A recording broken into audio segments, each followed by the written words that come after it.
Here are 7 ways to know if you are improving on your self-improvement journey. First one is that you start to feel like you don't belong when you're spending time around the people that you used to feel like you belonged around. And this is because you are changing and they are staying in the same place, which is not where you want to be anymore. So as you improve, you start to feel like you don't belong in that circle anymore, whether it's family or friends, and it starts to feel lonely. And this is when you have to assess if you want to keep these people in your life, or if you want to distance yourself from them, or if you want to stay around them. Because if you stay around them, they can and will hold you back. Now, not saying that you have to cut them off completely, but distancing yourself from them can definitely be a good option if that's what feels right to you. If you feel drained when you spend time with them, if it just really does feel lonely when you're spending time with them, because it's never going to be the same as it once was, that same old feeling, which feels kind of depressing. But you're never going to relate to them in the same way you did, because you can't unlearn what you've learned. You can't unimprove fully. But when you start to distance yourself from these people, you will bring in much better people that align with your values a lot more. And you will be attracting them just by your energy alone. So don't think that letting go of certain people means you'll be alone.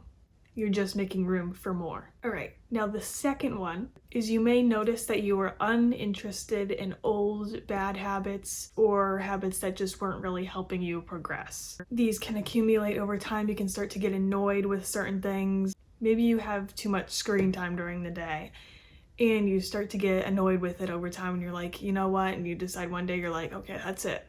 We're cutting my screen time down and setting a schedule on how much time that I can spend on it, because I don't like how much it's taking over my life.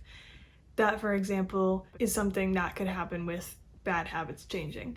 It could just be sudden. You could just wake up one day or just suddenly have an epiphany sitting there like, you know what, I don't want to do this anymore. This is not the life I want to live anymore. This is not the habit that I want to be continuing anymore. And honestly, when that happens, I found that that was the easiest way to get rid of it, because I just lost interest right then and there, rather than the ones that come up slower and you're kind of like, ugh, like I should probably stop, but it's kind of a harder one to stop. So if you do get those ones that are telling you to stop right then and there, take advantage of that, because that is going to be the easiest one to stop that habit. Your mind is ready to start setting you up for success. So dropping these bad habits is the most important part in the whole process. A third thing you could notice is that your dating preferences are changing if you are not in a relationship, or if you're in a bad relationship that you don't feel fulfilled in anymore. You'll start to notice that your priorities are changing, the things you want are changing, and you'll start to notice that you deserve a lot better if you have previously been around the wrong people. These people that weren't so good for you start to become less interesting to you, start to disgust you, actually, because that's what happened to me. I was like, how did I ever let this happen? How did I ever let people treat me badly in the first place? Like, this is just gross. Like, I don't want to see this disrespect anymore anywhere near me.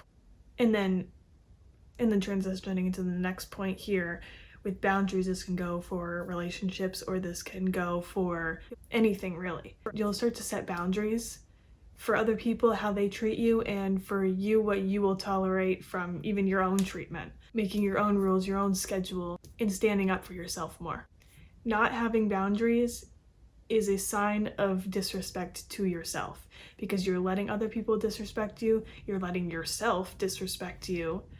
And so in this process of improvement, you'll start to really notice how important these boundaries are, and how, when you set these boundaries, the people around you will really respect you a lot more, or they will leave your life, because if they cannot disrespect you anymore and that's all they were there to do, they're not going to want to stay around, so they're going to leave your life. And those people, you just got to let them leave, because they're not going to change. They don't want to change, so they'll exit your life and leave room for better people to come in.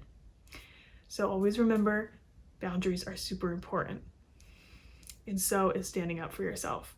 You deserve respect. Do not let people walk all over you, use you as a doormat just because you've been taught to be nice. You have to have boundaries. There's always a line, and you cannot let people cross it.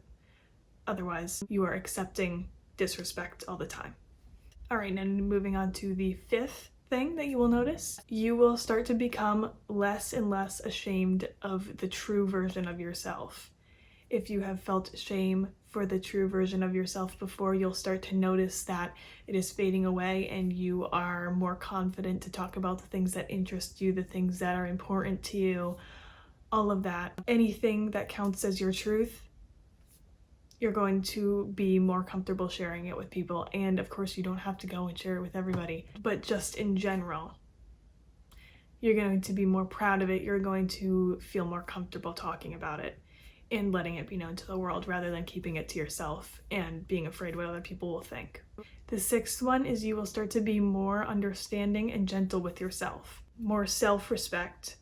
You will give yourself more grace and you will start treating yourself more like a friend or a loved one rather than the harsh critic that you may have used to have been to yourself.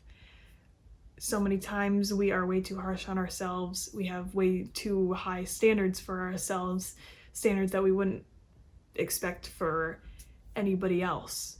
Now the last one is a few things kind of grouped together. You'll start forming new habits, like maybe you exercise more, you start new hobbies, or you start doing ones that you used to do, you used to have fun with, but you started putting it aside for other things. You may start eating better if that's something that is a priority for you, fresh organic foods rather than processed foods, and along with that, prioritizing your health.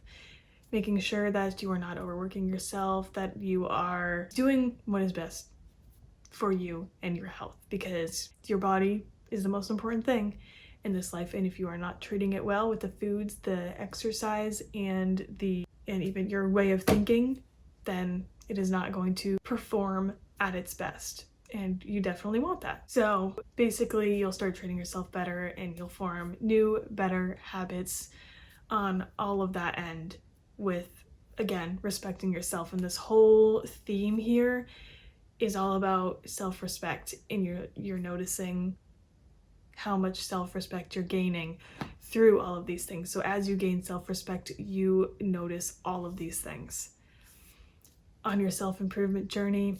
So if you are on your self-improvement journey and you have noticed any of these things happening, or if you have just started, this is what you have to look out for. Let me know if you've experienced any of these on this list, or if there's other ones you would like to add to this list. Let me know in the comments. I would love to hear from you.